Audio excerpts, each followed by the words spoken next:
BJP સરકાર અને બીજેપીના જે આ રમકડા કહેવાય ને એ ચેતરભાઈ પર ખોટા કેસ કરી મહિલાઓને આગળ કરી એમાં ઉપર ખોટા આરોપો લગાવીને એમની લોકપ્રિયતા કેવી રીતે ઓછી થાય અને આમના ચેતરભાઈએ જે કૌભાંડો કાઢ્યા ને એમના મનરેગાના તો એમને ટાઈમ કેવી રીતે મળે એમના ચોપડા સુધારવાના એમના રોડ રસ્તા જે નથી કર્યા એ કેવી રીતે એ ઢાંકી શકે તાકી એ લોકો કૌભાંડમાં ના પકડાઈ શકે એટલે ચેતરભાઈ પર ખોટી રીતે કેસ કરીને એમને અંદર પોલીસમાં લઈ જવાનું એમનું આ ષડયંત્ર છે।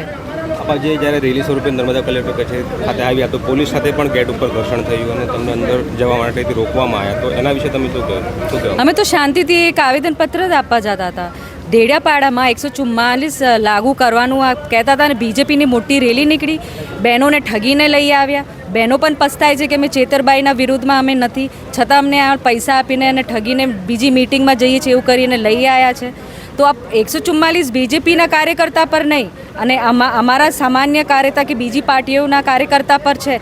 એટલે આ બીજેપી કમલમમાં એમની પગાર આવે છે, કમલમમાંથી એમને અવોર્ડ મળે છે, કમલમમાંથી એમને પ્રમોશન મળે છે કે સરકારમાં છે આ કે એમનું ન્યાયતંત્ર સાચવી રહે, શું સાચું છે ખોટું છે એ કરવાનું। તમે તમારા કમલમમાં તમારા કોલર ઉચ્ચાર કરીને એવું બતાવો છો કે અમને પ્રમોશન આપો।